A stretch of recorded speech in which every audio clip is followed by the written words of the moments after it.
everybody? Finally, it is here, the grand finale of the regular season of the first VCT Americas season. My name is Upmind, and welcome to my wrap-up once again. For y'all that haven't been here, I've been doing this wrap-up every single week for the last 8 weeks, and it's been an absolute ball to say the very least, because the competition just keeps getting hotter and hotter, and we've made it to the very last week of the regular season. Week number 9 is upon us, and there are still 5 teams vying for 3 spots into playoffs. Every round matters, every map matters. So without further ado, let's get right into it. My wrap-up of week number 9 of VCT Americas. The game to start the weekend already decides whether or not the weekend is entertaining or not. Here's that Reddit flowchart again, where Sentinels need a win in this game, and a whirlwind of other results are also needed for them to qualify and secure playoff Valorant. But if there is anything that Sentinels are known for, it's for wanting more of that sweet, sweet content. But the team in the way of that content in playoffs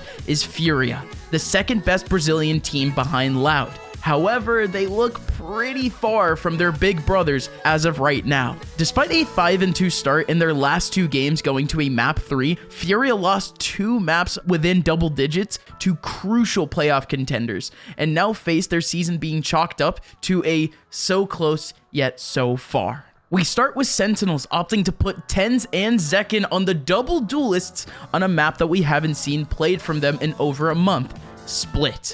Furia win the pistol, but very awkwardly lose their bonus. Sentinels faked from A to B, but Furia actually saved, and they only gave up on a 5v4 retake. In the next round, DGZine was literally able to slip right past TenZ, and he was able to start the kill count for Furia. There was trades galore though in the post plant, and Furia ended up putting up a 1v2 advantage. However, DGZine actually has a terrible angle on the player in heaven, and Bancada is able to take full advantage in killing the diffuser, and of course DGZine to take the lead for Sentinels. Furia get a chance with QCK cutting off the rotation. Oh, okay, never mind.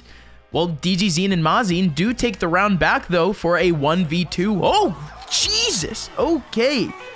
Furia at this point have done nothing but fumble in their gun rounds, but goodness. Furia actually do end up getting a round back with MW0 pulling out a showstopper mid-take and then following it up with a 2K, but then after that, they still get absolutely shredded. Sentinels rumble up into mid, and Furia kind of force themselves to fight this battle, and 3 individually go down. It was a flawless round to humble Furia, and this pace ended up continuing for the rest of the half. Furia can't get a single round back for the rest of this half for a 9-3 lead. Marved solo anchors the pistol round, but he actually gets isolated. But despite a double push into spawn, the deep individual contacts for Furia crumple all the way down to 2v4. But in this 2v4, DGZine and Khalil both were able to double up, and they keep Furia in the fight. Sentinels do take the bonus from Furia, but DGZine went absolutely ballistic after to take an ace to eventually put Furia up 7-10. But Sentinels end up denying every round after. Zekin gets a 4K, and Sentinels show incredibly clean retakes in the other 2 rounds. Sentinels win the map, and if they win one more, their clearest path to playoffs is confirmed.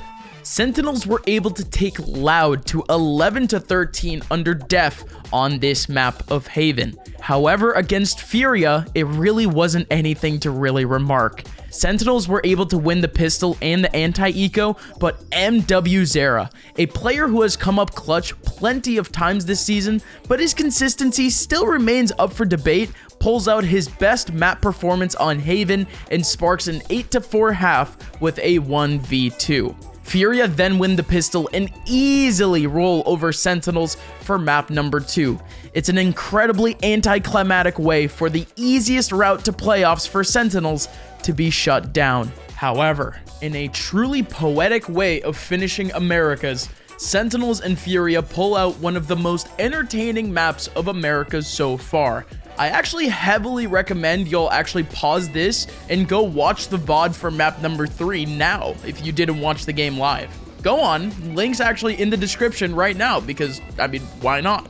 My short and sweet review is that this map already starts with dramatics, with MW Zarya coming up absolutely huge again and getting a 1v3 to win the pistol, while Tens, a player who I haven't talked about too much so far, but he actually has been the top fragger so far in this series, gets a 1v1 in the bonus to actually take the game back in Sentinels' favor. Furia couldn't get their attack going until really the last few rounds of the half, where they actually broke through with an anti-eco of all things at 6-3, making the half 6-6. But Sentinels, for only the second time in this series, wins the pistol with a huge trade battle.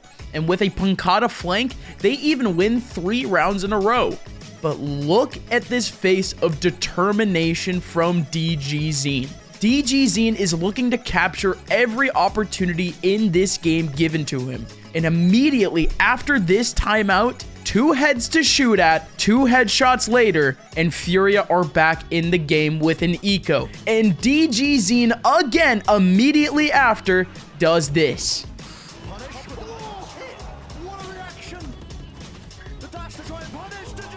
DGZine is a man on a mission, and Furia find momentum to tie 9-9.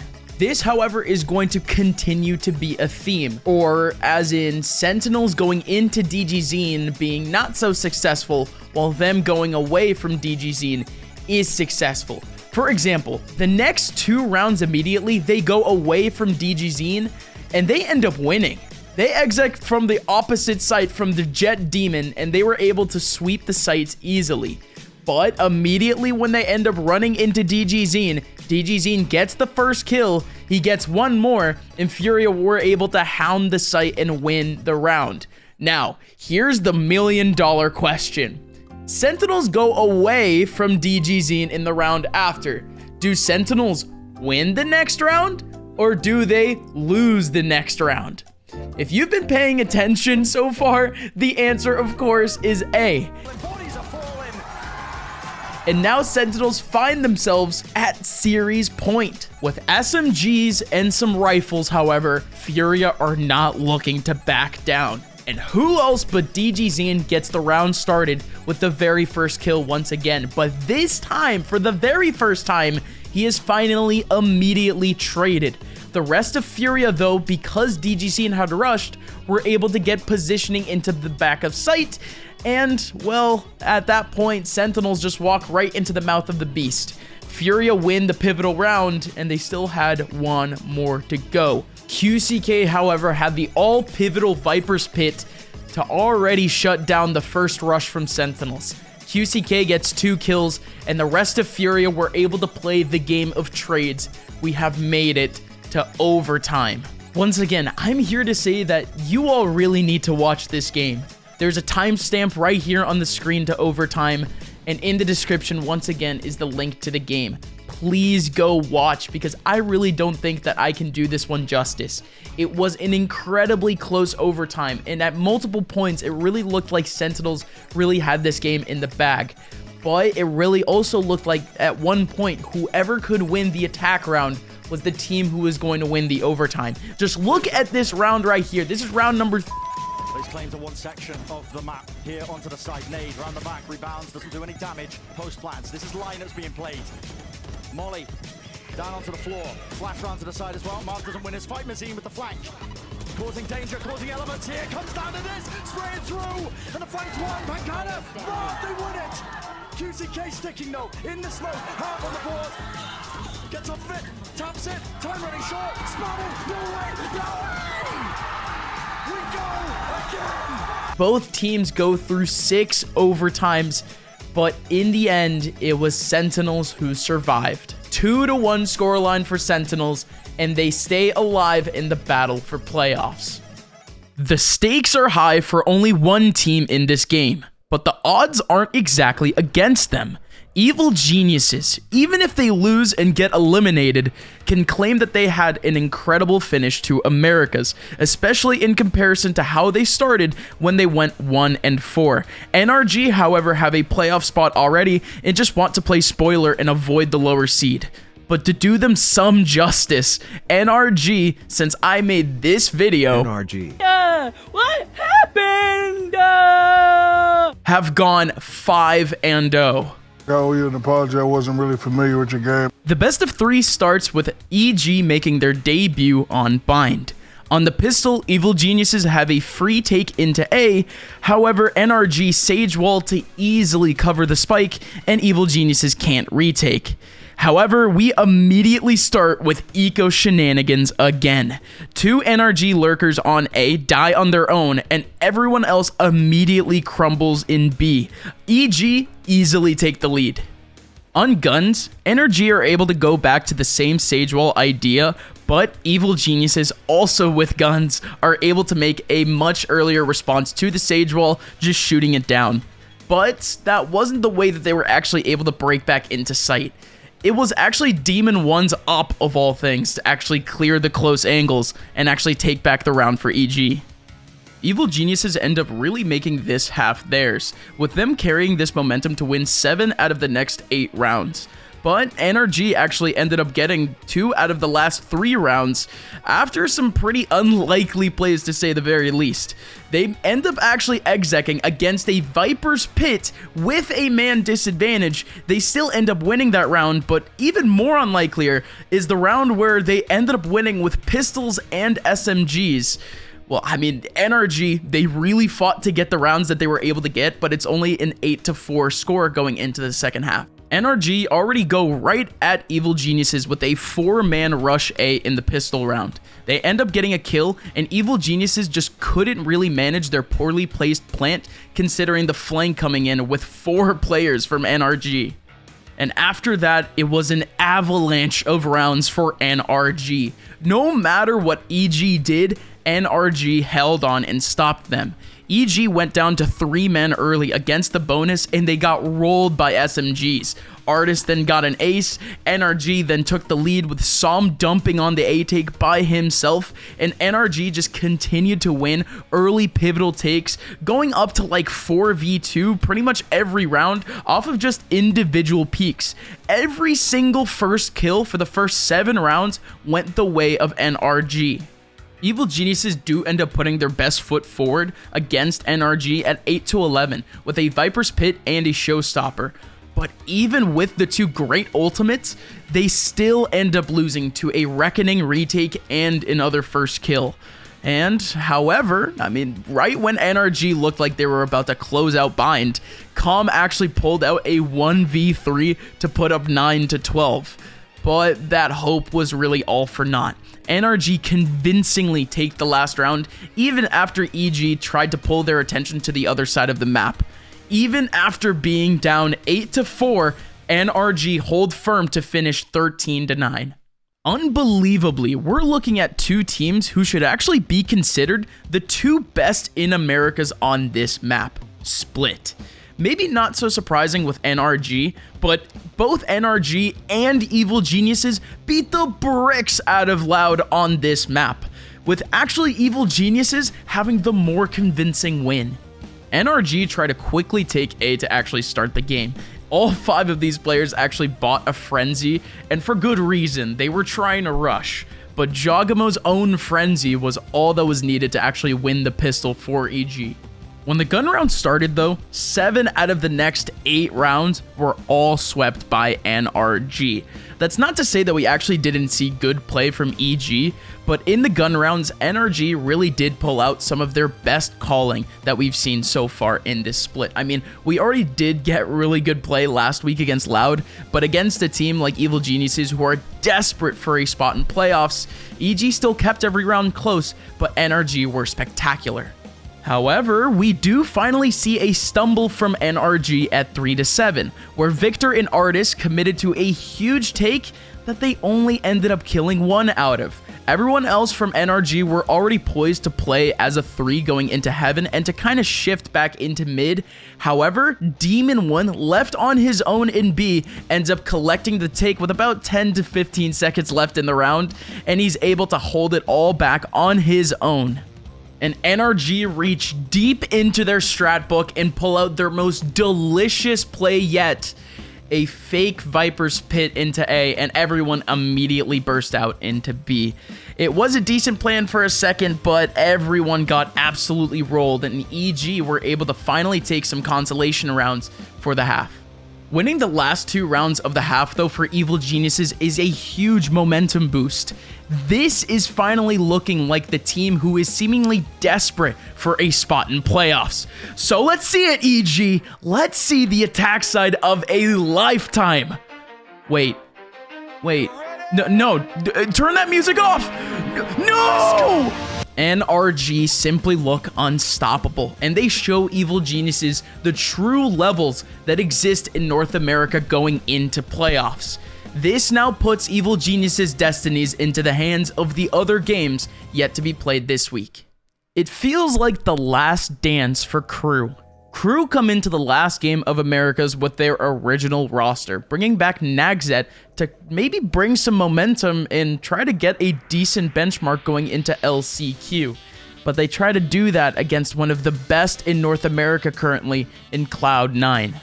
At first, it was looking like yet another smooth Lotus for Cloud9, with them winning the pistol, with Crew fumbling the mid-take, but almost taking back a 4v2 down to a 1v1. However, Crew were still able to shock Cloud9. Crew on pistols actually do a full fake onto Mound, and they go all the way back to A with only 1 man there. They made the post plant look easy, and Crew win their eco. And Crew once again beat the odds, where Leaf was able to get 2 picks on his own, denying the plant, but Davies ripped 3 kills of his own, and Klaus is still yet to plant, actually plants right in Jake's face, and subsequently ends up getting the victory royale. Things are actually really looking up for Crew. Okay. All good. Thrifties are rare.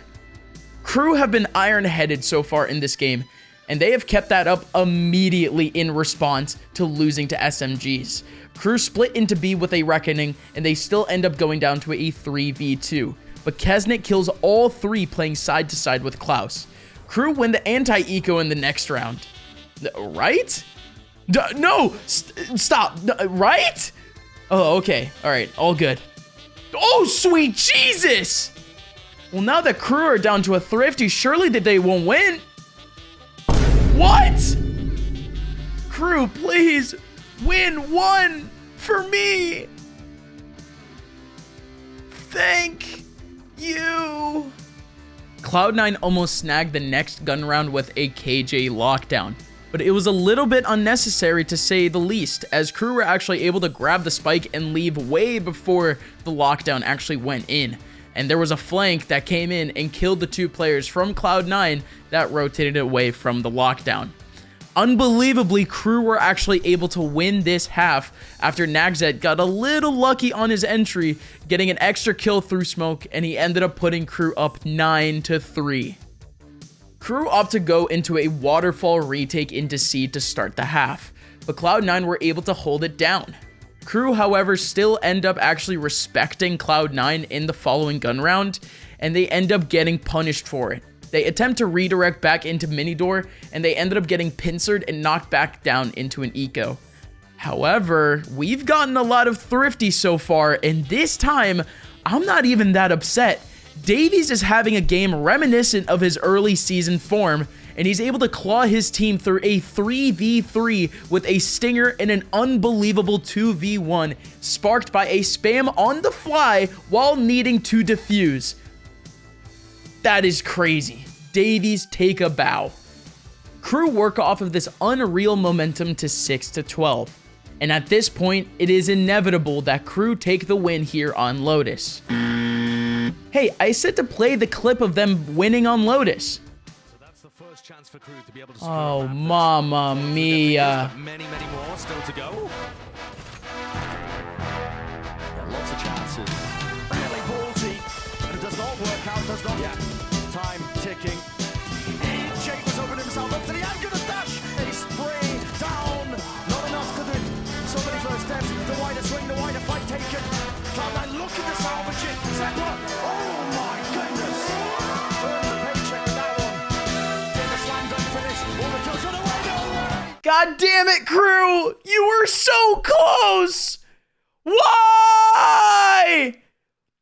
Oh, wait. Crew actually won an overtime round. Holy shit, you have the advantage. So close, yet so far. On Ascent, Cloud9 won 100% of their rounds in the first half. Crew were able to scrap the pistol and the anti-eco, but once the gun rounds actually kicked in, Cloud9 went on to win 5 rounds straight off of 3 very fundamental gun rounds. Those 5 rounds, alongside one more at the very end of the half for Cloud9, with Davies actually showing out in all 4 rounds back for Crew, were all that Cloud9 could actually sustain for the rest of the game though. Kesnet and Davies went big in the second half, and Cloud9 almost looked basic. An unbelievable 13-6 of Cloud9. It was the same score that should have happened in map 1. We go to Split, where Crew starts with a 3-man flank of attack spawn from B, and they end up still winning the battle of trades at the end of the round. Crew then take the anti-eco. Oh, okay, no, never mind. I forgot what game that I was actually watching. Cloud9 win their eco instead off of a 2v4 from Zeppa and Rooney. Cloud9 do make it to the gun round, but they ended up getting knocked down immediately to 3 men within 10 seconds of the round starting. Cloud9 were able to slowly break their way back into sight, with Crew opting to play the retake instead. Zelsis then lines up 2 kills of his own, and the rest of Cloud9 were able to win the round. But then, despite having a showstopper to try the 5v5 retake, the lockdown exec and full sight control with Cosmic Divide made the retake very awkward and almost kept Cloud9 in the lead. I say almost because the old duo of Kesnet and Nagzet were able to step up and take back a 4v2. It was yet another exec off the back of a big ulti for Cloud9, and it was a smart split from Zeppa that ended up forcing Crew to fight the take instead, and they all went down fighting the hold. Everyone dies except for Kesnet, who saves the op.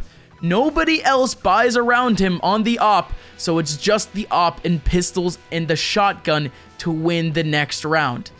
So fuck it, right? Fuck it. Crew just wins the next round, right? Am I right? Alright, yep, alright, cool. Nothing surprises me anymore. Cloud9 throw Crew to the side almost flawlessly for the rest of this half though. And despite this, and Crew winning the last round of the half, Cloud9 sweep an 8-4 half. Despite Crew succeeding on their A split and going up a man, all 3 remaining for Cloud9 stay alive as they kill 4 and they win the pistol. And there wasn't any anti-eco drama for Cloud9 this time, finally, but they still end up dropping their bonus after only having a single rifle and some pistols. Crew now with the opportunity to swing the game back in their favor at 10-5, really randomly spark their chances with a wall spam from Kesnet to kill Leaf 3 seconds into the round. Crew then are able to reposition into an A split from mid, and Cloud9 opt to actually fight for it, and they get punished for it, with only 1 kill for the 2 trades from Crew. Crew win and chip back the score up to 7-10, where despite the instant showstopper and the Viper's Pit, Cloud9 try cracking back into sight with a lockdown, but the Astra utility from Melser was just enough for them to win. Crew take the anti-eco, thankfully. But from here on out, it was all Cloud9. Rooney actually gets a good chunk of the last few kills needed for Cloud9 in the last few rounds, including chipping down 2 takes of his own at 9-10 and at 9-11. Try as they may, Crew cannot break Cloud9, and now Cloud9 are just a loud loss away from the #1 seed, and Crew now complete the 2nd scoreless season in VCT history. All eyes are now on Loud to secure the #1 seed in Americas. All of this versus a team in Leviathan that I consider to be a top 3 threat at some point in this season.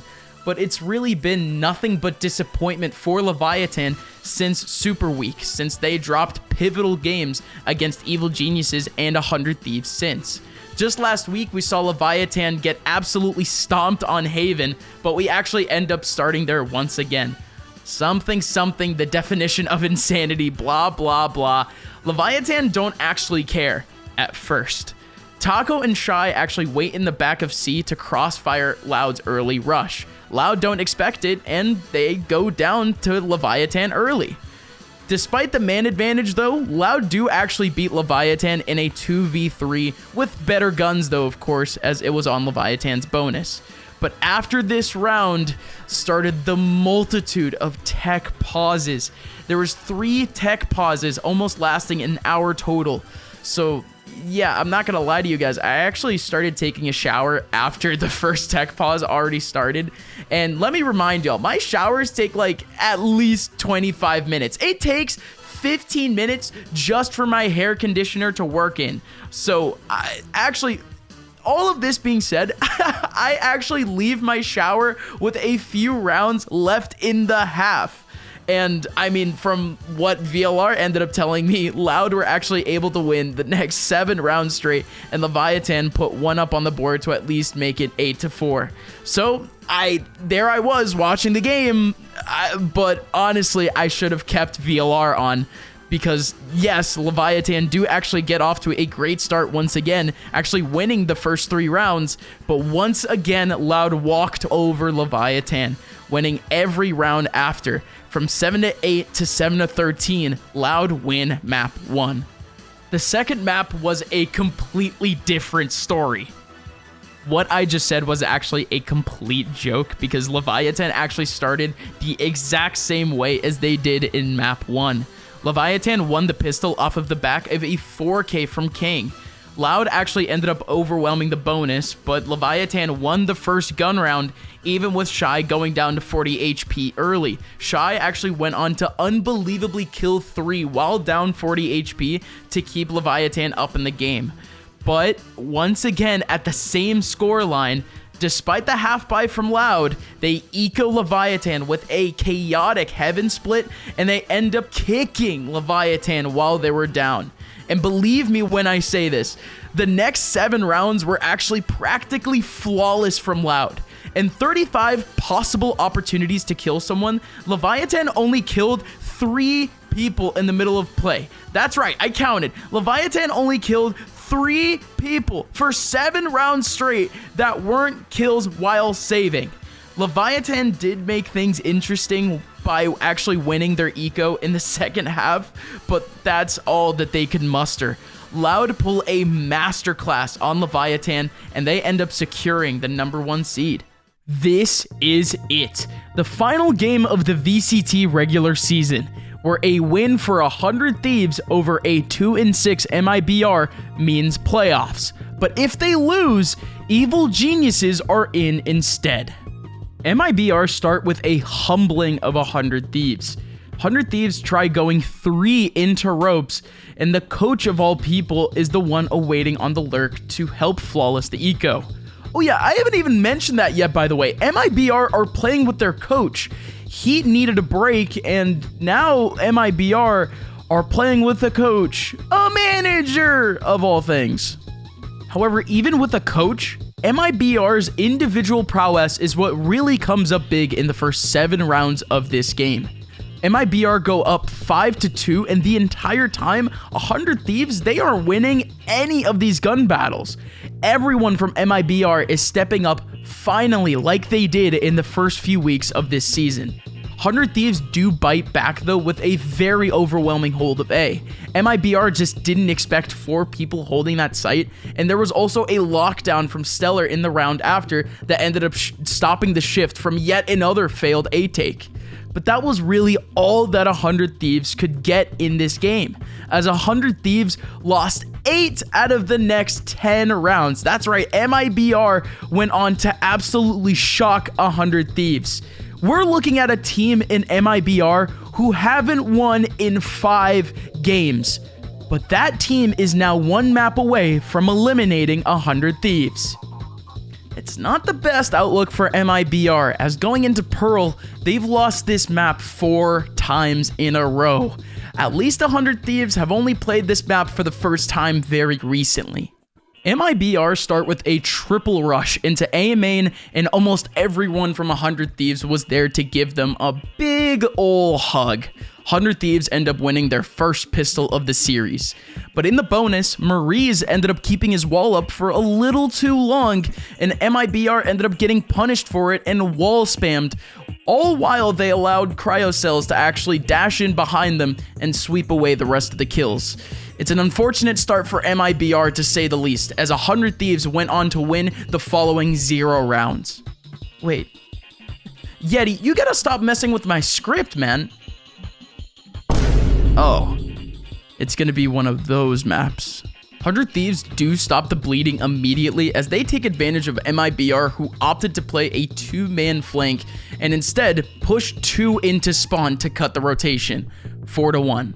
MIBR keep themselves into the game though with a 4-person pinch into mid, calling out the 100 Thieves mid take. It's a lucky call for MIBR as mid takes on this map are pretty rare, and MIBR also came into this round with hero rifles. But from here on out, oh my goodness gracious, 7 rounds in a row for MIBR. There was only one close round the entire time from 100 Thieves, and that round came off of SMGs. It was an 8-4 half, and all 4 Evil Geniuses fans at this point are going ballistic. The party is halted for now as 100 Thieves win the pistol, but oh my god. MIBR, they win the bonus and the gun round, and they reset 100 Thieves. It's 12-6. Oh my goodness, it's happening. It's happening. EG, they're going from 1-4 to playoffs. I can't believe it. Wait, that Rocky music is playing for EG, right? Why are 100 Thieves winning rounds? No, stop the music. Not again. Oh, all good. RGL is about to kill all 3. No, no, no, no! Why are we going to a map 3? At least MIBR get off to yet another lightning start. Well, literally, as they've changed to Neon on this map. Toxin, though, the manager, the absolute GOAT, wins a 1v1 against Asuna of all players to spark a 5-round streak from MIBR to start Lotus. But with 100 Thieves taking at least a few rounds back in the half, including this 1v4 from Cryo, they made the half competitive at 7-5 at MIBR's favor. MIBR made the first few rounds look very basic though, and were well on their way to victory when the dagger came. 1v4 RGL Meister. Magnificent. 100 Thieves were able to take 2 rounds back from MIBR, but MIBR simply had way too big of a lead. MIBR have played spoiler. 100 Thieves have officially squandered their opportunity to make playoffs, and Evil Geniuses instead are in.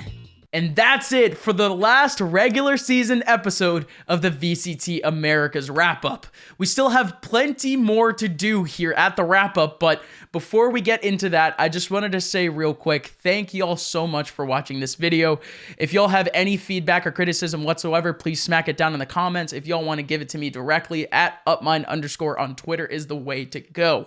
But let's talk about the future then. Well, first of all, the very near future. Well, if y'all want to watch VCT Americas with a little bit of a different face, but not too different of a face, if y'all have been watching my series every week, well, that's right. The Riot Overlords have given me permission to co-stream Americas. This Wednesday, I'm going to be making my co-stream debut at 2:30 p.m. EST. That's about like 11:30, I think. I can't really math it out, but I will be back with a co-stream this week already on Twitch. I haven't streamed in like a month, so it'll be fun to get back into streaming. But in terms of the wrap-up, we will be back next week, same time, same place as usual. Thursday at 3 p.m., we will be back with the playoff edition of the VCT Americas wrap-up. And after that, we still have the content pipeline going on. We still have Ascension going in, and we still don't know if we're going to be doing a review and a wrap-up, but there will definitely be content revolving around Ascension, and of course, there will be content revolving around the LCQ. Now, up until we get into Champions, though, we're not going to be doing all too much because I actually do want to focus on Ascension and Challengers. But for Champions, we'll be back. that's the PSA for now. At least you guys know the state of the state of gaming currently here at the Upmind YouTube channel. Wanted to say thank you all once again for watching this video. We'll be back once again next week, but please check me out, twitch.tv/Upmind, to catch my co-stream. Oh, baby, it's going to be so fun. That outro took a long time to get through. Thank you all so much for watching. I'll see you guys next week. Bye-bye, everybody.